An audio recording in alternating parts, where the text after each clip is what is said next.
How's it going, everyone? Back today with another video. Just going to get straight into it because it's been a little while. I'm just going to do a full-on kind of vinyl update of loads of things that I've been getting both through the post and indeed in a few record shops. Yeah, not a lot else to say. Good to be back. Hope yous are all good. Thank you again to all of the new subscribers that have still been rolling in, coming across to check out my stuff. In the meantime, greatly appreciated as always. I'm also not going to mess around too much with what's going on in the background because I actually got what this album is on vinyl recently at last. So yeah, just going to get straight into this. Holy shit, it's cold. I don't know what's going on, but you might be able to see my breath and my nips poking through my shirt in this vid. I do apologise in advance of that. But yeah, let's just get straight into this. So what's going on in the background is this one. I have shown it in another video, which I'm pretty sure I had it on in the background very recently actually. So yeah, nice and topical I suppose.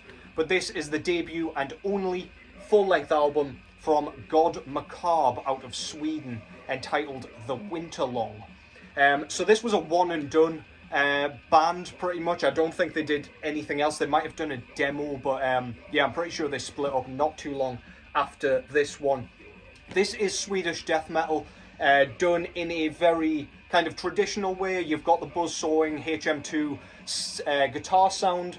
The riff writing is very similar. We've got lots of melody going on, and indeed it doesn't rely too heavily on that guitar tone because the songwriting here is outstanding.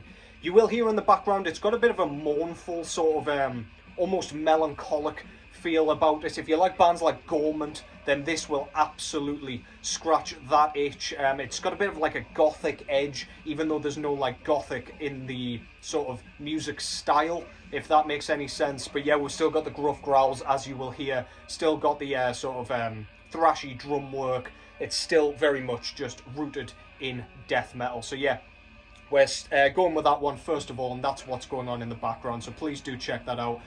This is a recent Hammerheart Records reissue.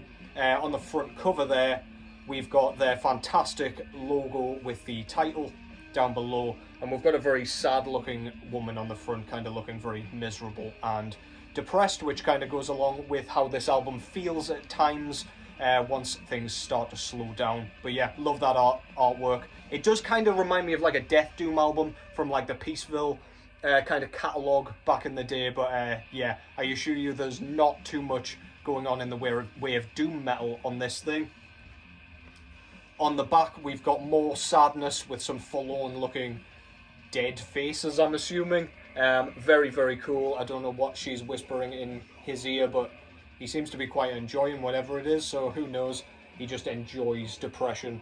And then we've got the track listing down the side there. Very, very cool layout. Love the bordering and everything. The kind of gold looks awesome with the black and white, I must say. We get a very, very nice insert with the lyrics and everything, and more of that really cool looking artwork down the sides. It's all misery and everything around here, even slightly in the way of the band photo as well. Very, very cool. Just the guys in a kind of washed out black and white photo with thanks lists and everything else that we love to see on these inserts, or at least I do because I'm a nerd. And the disc itself comes on this very apt, very fitting, kind of milky clear with black and gold splatter, with a bit of white or grey or something in there as well. Really, really cool. Fanning about already. But yeah, obviously goes perfectly with that cover. So yeah, starting things off with a bang. If you're not familiar with this band and especially this album, then do go and check it out. Very, very underappreciated kind of Swedish death metal album. I believe out of Stockholm, if I'm not mistaken. But yeah, kicking things off nicely there. Second up, I've got another grail of mine that I was really, really surprised to see in a record shop recently. This is a thrash metal album. I've been picking up a lot of thrash recently, as you will see in a minute. Another one that I've had on in the background quite a lot on CD. This is Nuclear Assault out of New York, I believe, with their third full-length album from 1989 entitled Handle with Care. So this was the first Nuclear Assault album I came to. It's probably the least appreciated or least celebrated, I would say, out of the first three. I could be totally wrong there, but I just kind of tend to see more praise for those ones. This third one is a bit of a strange one in terms of production, quite thin sounding, I would say, but the guitars are super chunky and in your face and like really raspy and primitive sounding, which I just love. The vocals on here, John Connolly does an amazing job, as always. When you think he can't go higher with his kind of yells, he just manages and just kind of rips your eardrums out, and it's fucking awesome. It's got a very specific and very unique delivery, I would say. This album and this band, I would argue, is not really in the thrash style that I typically go for, in that it's not treading the line between death and thrash metal. This is very much rooted in thrash metal, and I can kind of see how some of the party thrash bands could have gotten their sound from like this type of album. It's really got that sound. It's very upbeat, very invigorating, but the lyrical themes are all about kind of humanity's destruction of Earth in various different ways, killing animals, polluting the world, oil spills, all that good stuff. And it's really, really well written. Vocal delivery is awesome. Guitars sound class. And the songs are all memorable as hell. There's even a bit of funk going on this one. They've got a track called Funky Noise here, which it's a bit unusual and it catches you off guard, but it keeps you on your toes. And also Mother's Day is almost like a grindcore track. It's super punchy, not many lyrics to it, very fast, and then it fucks off into the abyss again. Really, really good, man. If you like your thrash metal, go and check that out. One of the earliest kind of thrash albums I came to when I was first getting into the style as well. So yeah, really cool one to have. Front cover there just shows the Earth with the Handle with Care stamp kind of whacked on it with their very recognisable logo. Very straightforward, but very cool. We've got the track listing there with a band photo looking all gloomy and tenebrous. Very, very nice. Love that. Century Media Records put this one out. Not sure when this actual repress was from. I just saw the album and was not leaving it there. On the insert, we've got one of those awesome collages that I always like with all the band photos, live photos and everything like that. Really cool. Excuse me. Lyric sheet on the other side. And this is a record sheath or record quiver, whatever the fuck I was calling it. Just plain black vinyl. So I won't bother to show you that. But yeah, really, really cool to have this in my collection, man. It's been too long. Had it on CD for ages, and it's a regular spin on my CD player. But yeah, I've had it on the turntable today, and it sounds wonderful. Yeah, go and check that out if you haven't. A couple more thrashier albums for you here from the same band. I'll go with the debut first, actually. That makes most sense, right? First up, I've got Evil Never Dies by the band Toxic Holocaust. This is as I say, their debut album. Can't remember which year this came out. 2009, I want to say. I could be wrong there. I haven't written any of my dates down, so apologies for that. Just go and Google it. But yeah, this is a fantastic kind of punky, thrashy affair. Quite gritty production, especially compared to their later stuff, which is quite well produced. Blackened kind of vocal approach to the vocals. Vocal approach to the vocals. No shit. Vocal approach to the guitars. Yeah, they're really raspy and snarled and sound absolutely awesome. This is a one-man project by Joel Grind as well, of course. But yeah, this is really, really well done. As I say, punky, thrashy, traditional sounding, very in your face and evil sounding as well, though. If you like your thrash on the kind of heavier side, on the punchier side, but without losing any of its kind of memorability, any of its kind of catchiness, then this is an absolute must. It just sounds wicked, man. Go and check that out. Toxic Holocaust logo on the front there. Looks so sick. I like how they've just used the kind of black to make the logo stand out, even though it's yellow, much like the background. Very, very cool. One of the coolest logos going as well, one I neglected to mention in my logos ranking or whatever the fuck I did. And on the front here, we've got a woman that's been split in two by the looks of it, with a kind of thrasher holding an axe, and whatever he has just ripped out of her, which is delightful, wearing a rigor mortis shirt, which I appreciate. Another fantastic thrash band. Yeah, 666 on the spiked gauntlets, looking sinister as all hell. Very, very cool. Love the black and white touch to that. Title down below. Track listing on the back with a smaller logo. Joel Grind looking very, very sinister. Looking like he's in a black metal band, straight to the point. But yeah, as I say, this is thrash through and through, really, in the music. But that's really, really fucking cool, man. This was put out or reissued through Tank Crimes. Do we get... Yeah, we get an insert in here with the kind of nuclear, whatever it is, symbol, with the logo again, all in black, very cool. Toxic thrash metal pretty much sums it up. No lyrics, but we do get a very nice Grim Reaper kind of figure with some spider webs. Everything about that screams I'm going to love it. Love the Grim Reaper imagery whenever it's used and wherever it's used. And you know I like spiders. At this point, I'm sure.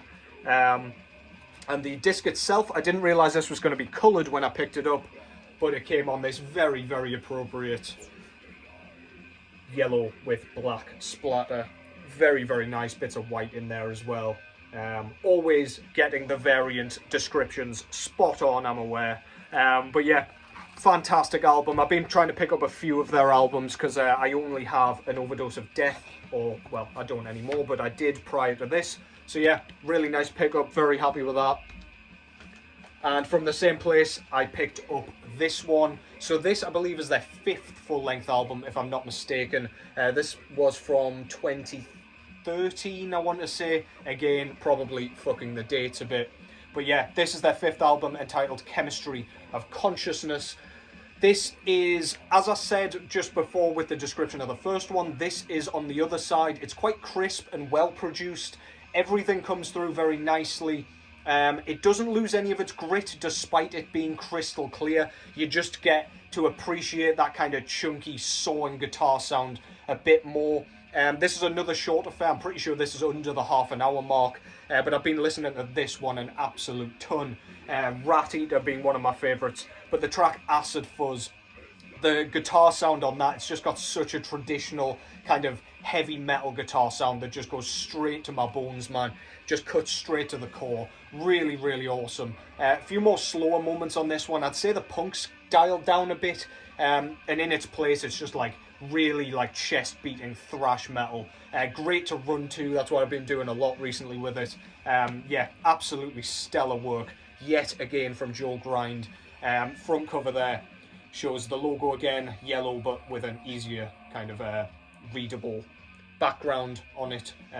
Terrible description, you know what I'm saying. We've got a shitload of eyeballs with a cobra with a kind of double helix DNA strand running down its throat there. Very cool. It's also got syringes for fans there. Nice touch on that as well. Really cool, really cartoony, but I like it a lot. Very, very kind of eye-catching. Awesome stuff. On the back, nothing too much going on, just a zoomed in picture of that cobra with the track listing there and the title. Up top, metal punk, but as I say, slightly less punk on this one, I would argue. Get an insert here with just the album cover on one side. I like how they've done the full colour cover, and this has the lyrics within. Very, very nice, easy to read, no nonsense. Feel like I'm flying through this, but yeah, I've got quite a bit to get through. I'll stop it at any time if I feel like I'm going on, but yeah, the disc itself comes on this kind of yellow, green with a kind of slightly lighter green or white, not sure really what it's supposed to be, but like swirl with a yellow splatter. Very nice, slightly lighter on the other side. Kind of goes with the snake's colours, which I appreciate. But yeah, if you haven't listened to Toxic Holocaust and you're kind of craving a bit of your sort of modern thrash, but without it being that crossover stuff akin to like Power Trip and Enforced, then do give this a whirl. This is absolutely brilliant. It will definitely have your head banging throughout, so don't sleep on it. Next up, another absolute grail for me. I've been struggling to find this goddamn thing for ages at this point. I do know it gets repressed, but I've missed them every time for whatever reason. Money constraints or whatever. But yeah, I grabbed this one, which is absolutely fantastic. I'm so excited to have this, man. I can't believe I do have it. This is Cannibal Corpse, of course, with their sophomore full-length album entitled Butchered at Birth. This one originally came out in 1991. And yeah, the second album of the Barnes era, the earliest era, of course. This kind of takes their sound to new heights in terms of death metal. Eaten Back to Life, of course, had that kind of thrash metal kind of structuring and style, I would argue. Of course, Barnes was still doing his kind of gruff growls, but they don't sound anything like they do here. Super gurgly, super guttural, sound absolutely killer. The guitars and bass and everything, the bass pokes through so nicely, as it does on every Cannibal album, to be fair. But yeah, something about the production on this one has its charm. Production isn't amazing on this, like conventionally amazing. It's a bit thin sounding, a little bit weird, but I really love it. It adds to the like sort of B horror film sort of feeling that I get from it. I really love this thing. I'm so excited to have it. Of course, we've got tracks like Meat Hook Sodomy, Under the Rotted Flesh, Covered with Sores, Rancid Amputation. We've got some classics on here, man. Absolutely fantastic. Can't get enough of it. Again, been listening to this one a ton lately, and yeah, thrilled to finally have it on vinyl. Front cover, of course, we've got the newer logo because this is a repress, but I don't mind too much. Bit of a shame, but whatever. I might get a first pressing at some point, but one of the most iconic death metal covers ever, I would argue. We've got the two zombies carving up this poor woman with a bunch of babies strung up by their umbilical nooses up the top there. So gruesome. I assume he's just kind of taken this baby out of her. The umbilical cord's still attached by the looks of it. Not sure what's happened to the rest of her, but not sure I want to know. It's so cool. Love the kind of aprons with blood all over them. This guy's face, he's looking way too happy with himself, although he doesn't appear to really have lips left, so he's bound to be smiling, right? Yeah, fucking awesome, man. Back cover, we've got the band photo there, classic band photo with the track listing. Metal Blade Records put this one out, of course. We get an insert with just the lyrics on here, with the kind of butchered at birth baby skeleton sort of thing. Very nice, very straight to the point and bare bones, which I like with lyric sheets. I don't like it when the lyrics are too tiny so you can't read them, and when the kind of colours are all over the place and stuff. This comes on a kind of ugly ass sort of flesh pink vinyl with bits of orange and white and red and stuff in there. Bit of an eyesore, but I don't mind too much. I didn't really care what colour it was on, to be honest. I think they called it Sangria colour, but whatever. I see why they called it that, but to each their own. I don't really love it. Black would have suited me fine ahead of that, but hey, I'm not one to be fussy about the colour. Just so long as I've got the album. Can't get that back in, so I'll stop faffing around. Butchered at Birth, Cannibal Corpse. You don't really need me to say too much about that, but yeah, that's fantastic, of course. Next up, I've got a 2024 release for you here. And this was one I was going to get a little while ago, but I prioritised a few classics instead at the time. But yeah, this one came in the post last week. This is the new Kvaen, or Kavine, album out of Sweden, entitled The Formless Fires. This is their third album, if I'm not mistaken. Their last album was fantastic. I think that was called The Great Below, if I'm getting that right. I don't know, my brain's a little hazy, but this one follows in the footsteps very nicely. It's like melodic blackened death metal in the vein of Dissection. But the blackened sound, it really reminds me of Dark Funeral, their country mates. In the kind of vocal delivery, it's very raspy and harsh, but the lyrics are so audible and so well put together. It's almost poetic, but super dark, super kind of, I don't know, it gives off this sort of vibe, what's going on the cover. It's very, like, abyssal and just really kind of caustic black metal. Really awesome. As I say, the melodies are stunning on this thing, but it's not too sort of pretty and kind of too crisp, if that's the right word. It's very, very evil sounding still. Sounds blasphemous, sounds hateful, but retains that melody, which is so, so cool. Yeah, I just love this thing, man. It's so, so good. I've been listening to this a lot since it came out, as I will be saying for a lot of these. But yeah, this is so catchy, so memorable, so, so well written. And yeah, can't wait to see what this band does next already, because it's one of the most exciting bands in the black metal space, or at least in the surface level black metal space at the minute. Front cover there, love their logo for a start. This is a one-man project, I believe, in the studio, but we've got like a castle that's been corrupted by flame, and this huge coiled serpent-like basilisk, which indeed is one of the track titles. Really fucking awesome, man. Love the blue and black, very much fits with the kind of like dissection style of artwork, and indeed Dark Funeral. But yeah, this is absolutely fantastic. Love that cover so much. On the back we've got the mountains that are indeed on the front cover as well, just a bit larger with just the track listing there.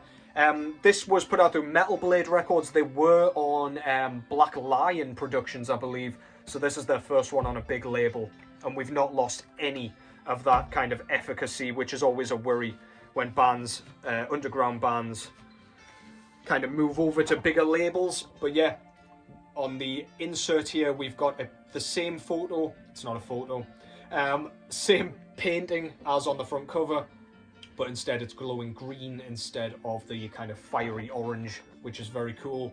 Lyrics on the other side. Only a couple of the tracks are in Swedish, so still worth my while reading along. And this came on a very nice kind of dark blue with a bit of black and white marble, and very, very nice. Goes perfectly with the cover, of course. I always look for that in coloured vinyl. I'm not really all about the flamboyant colours if I can help it, just so long as it goes with the rest of the theme, I suppose. But yeah, go and give that a listen, man. It's so, so good. If you like black metal in any facet, it's worth your while. But if you like kind of cool lyricism, cool kind of vocal delivery and patterns, then go and check this out. Excellent stuff. Kvaen with the Formless Fires. I've risked it all and gone to put it in the sleeve, but it's worked out for the best. Next up, I'll go with this one.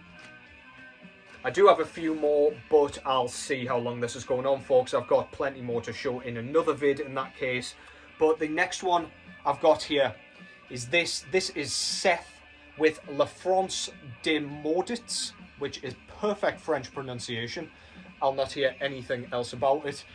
This is their, I feel like it's like their 7th full-length album. They've been around for quite a while. This came out this year, 2024 release. They've got a bit of a patchy discography. I think they formed in like 1995, so they've been around a little while. But they've had like a staggered kind of album release schedule. They released a couple of albums, then they had a bit of a hiatus, then they released one album, another hiatus, and here we are. They've released kind of 2 in quick succession this time round. But this is black metal out of France, as you might be able to tell by the title. This is really well done, kind of epic black metal. Very melodic still, almost orchestral at times. We've got bits of violin here, we've got bits of piano, keyboards, we've got ghostly choirs going on here as well. Really, really cool. It doesn't lose any of its grit. Again, it doesn't come across as like a really kind of theatrical sort of symphonic black metal or anything like that. It is very much just stick to your guns black metal in its sort of basal approach, but then, as I say, we've got these other elements to just crank up the theatrics a little bit, gives it a bit more of a sort of atmosphere, which I really like. The tracks here are so well composed. We've almost got choral hooks on this one, with almost sung kind of harsh vocals, dare I say, which really works wonders. Makes everything so much more memorable, especially as everything's in French. It's very difficult for my brain to kind of comprehend any of the titles or anything. I can't really remember too many of them. But yeah, not an issue.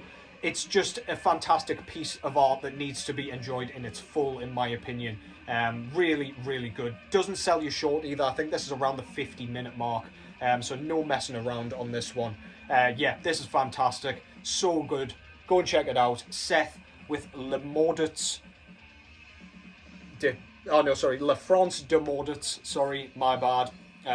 Can't say it, never mind sort of pronounce it properly. But yeah, front cover shows their awesome logo. I love the kind of foil stamping around the outside for the border. Hopefully you can see that, but their logo is really cool.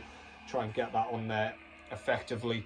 And we've got our kind of vocalist. I'm not sure what he's really meant to be. What does he call himself? Can't remember what he calls himself. I'll show you in a minute. But yeah, really cool. He's got like a bit of a Grim Reaper look about him, but then he's got the, I don't know, some sort of traditional French attire on there. Maybe someone can enlighten me. Not sure what this building is either. It looks somewhat parliamental. But yeah, very, very cool. Really nicely painted. Very sort of detailed. Absolutely love that. At least I think it's painted anyway. It might be a photo even, but who the fuck knows? I'm making an ass of myself. Cool cover anyway. Gatefold, and we've got the band. There he is again in his attire. Yeah, it could well have been a photo, but we've got the rest of the band members looking very pleased with themselves, crowding around this guillotine with a decapitated head. Hopefully you can see that there. And we've got a body in the guillotine, or what's left of it. Very cool. On the back we get some more of that foil stamping for the track listing there, with a very cool like altar looking thing with a banner below and everything. This was put out through Season of Mist, by the way.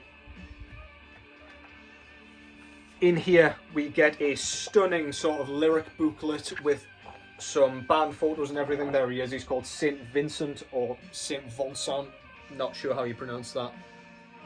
That was terrible pronunciation. I do apologise if anyone watching is French. I probably just absolutely decimated your language there. But anyway, more decapitated heads and stuff, and all the lyrics. Really nice. I'll let you guys go through that in your own time, because I recommend you pick this up ASAP. Plain black vinyl, so I will not be showing you that. That's fantastic. That's Seth. La France de Maudits. That will sink in at some point. Really, really good stuff. If any of that sounds good to you, go and give it a whirl. And I think I will leave that there. I've crammed in quite a bit and tried to rattle through that. We're approaching the half-an-hour mark, so I will spare your eardrums and I will get back to you another day with another update. But yeah, thank you so much for watching. Hope you guys found some cool stuff to listen to.